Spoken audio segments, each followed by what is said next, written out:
This is the original color of the pigment and its shading effect. This is a dry thinner. It can dilute the pigment to give them a thinner effect.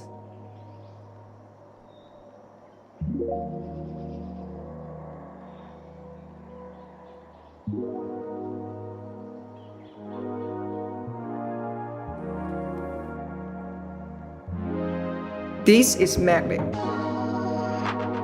It's the medium for mixing, which can keep and reinforce the effect of pigment.